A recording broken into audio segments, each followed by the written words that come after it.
মৌসুমী কি অবস্থা? ভালো আছে। হ্যাঁ ভালো আছে। একটা খারাপ কথাও কিন্তু বলা যাবে না মৌসুমীর, আগেই বলে দিচ্ছি। সেটাই তো। সেটাই, নাহলে পারে কিন্তু ব্লক মেরে দেবো একেবারে। একটু পিছায় দাও। এই তো এবার পজিশন ভালো হয়েছে, এই পজিশনেই থাকো। তো এরা আসে কোত্থেকে? খালি তোমারে খারাপ খারাপ কথা বলে। কি জানি কোথায় কোন আসে। হ্যাঁ আসে বুঝি না কোত্থেকে? কোথা থেকে আসে। তো তোমার দিনকাল কেমন চলতেছে?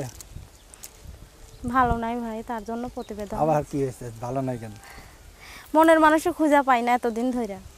মনের মানুষেরই খুঁজে পাও না? না। ও, আর মনের মানুষ পাবা না। মনের মানুষ এখন হলো ঠাডা পড়িয়ে গেছে সবগুলো, বুঝছো? দেখো না কি জানি। একটু ক্যামেরার দিকে তাকায় থাও। তুমি কোন দিক তাকায় আছো বুঝলাম না কিছু।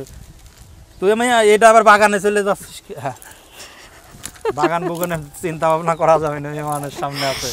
ঠিক আছে, তো কি খাওয়া দাওয়া হয়েছে?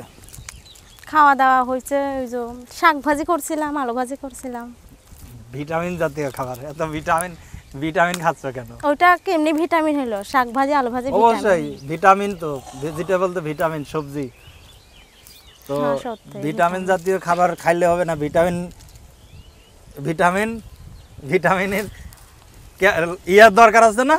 না, ইয়ার দরকার নাই। ভিটামিন ভালো একটা সুন্দর মনের মতো। ওই তো ভিটামিনের ডোজ দরকার আছে না? না, কোর্স কমপ্লিট করতে হবে। তো এখন কেমন ভালো একটা ভিটামিন আলার লোক দরকার, কত দেই শুনি। ভিটামিন আলাদা দরকার নেই। যে ধান আমাকে খেতে যাবা নাকি? যে আমাকে সুন্দর করে ভালোবাসবে আর যে আমাকে খাওয়াইবে পড়াইবে এমন মানুষ আমি চাই। মানে যে তোমারে বিয়ে করবে সেই তো তোমারে খাওয়াবে না? সেটাই তো। তারপরে যে তোমার বিয়ে শাদী করবে সেই তোমার পার ব্লেড কিনার থেকে শুরু করে ঠোঁটের লিপস্টিক পর্যন্ত সব তো সেই কিনে দেবে। একটা পুরুষ মানুষের কত প্যারা দেখছো তোমাদের মতো মেয়ে মানুষের জন্য। তো পুরুষ মানেই তো মহিলা ছাড়া বাঁচতে পারে না, আর মহিলা মানুষই তো পুরুষ ছাড়া বাঁচতে পারে না। ও তাই নাই? তার মানে তুমি মহিলা ছাড়া পুরুষ ছাড়া বাঁচতে পারতেছো না? বাঁচতে পারতাছি নাকি? বেঁচা তো রয়েছি অনেক কষ্টের মাঝে। আমিও এটাই জানি যে পুরুষ ছাড়া মহিলা মানুষ থাকতে পারে না, মহিলা ছাড়া পুরুষ থাকতে পারে না। কিন্তু এই মহিলা মানুষগুলোর জন্য যে কি প্যারা দেখছো, এটা পুরুষ মানুষ সারাদিন কাম করে কাজ করে টাকা গুছাবি আর মেয়ে মানুষের সপ্তাহ কিনে দেবে। কি করবে? বউরা তো বিয়া করলে তো খাওয়ান পরন দিতেই হবে।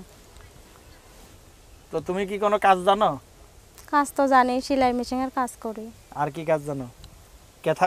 কাঁথা সেলাই করতে পারো? না, খেতা সেলাই করতে পারে আমার নানি। তোমার নানি? নানারা কি সেলাই করে দিত? নানারে দিত, আরো অনেকরাই দিত সেলাই করে। নাতি জামাইরও দেছে নাহি? নাতি জামাই আছে?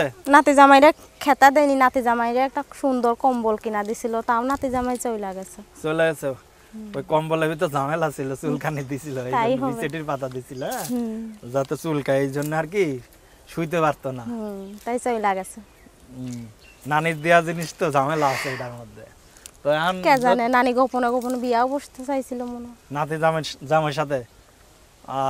নানি চলে যাবে কেন বলো? ঠিকই আছে, মেয়ে মানুষের ভিতর যদি একটু রসকস না থাকে, একটু ফিলিংস যদি না থাকে, তাহলে তো জামাই চলে যাবে।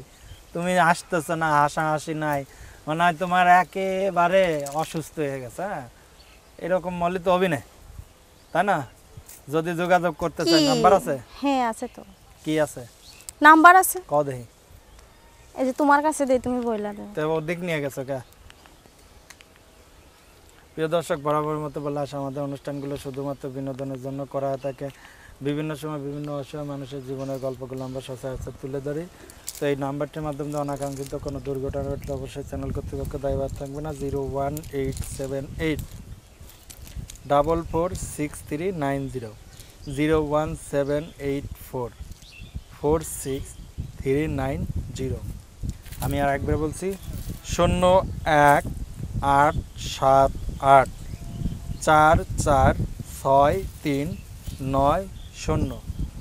দর্শক, আমরা অনুষ্ঠানে একেবারে শেষ পর্যায়ে। দর্শকদের কিছু বলার আছে? দর্শকদের বলার আছে, কেউ যেন আমাকে কোনো খারাপ কথা বলে না, আর যে আমার দায়িত্ব নিতে পারবে এমন মানুষই যাতে আমারটা ফোন দেয়, আর যে আমার দায়িত্ব নিতে না পারবে তারা যাতে ফোন দিয়ে আমার সাথে ফাইজলামি শয়তানি না করে। দর্শক ভালো থাকেন, আল্লাহ হাফেজ।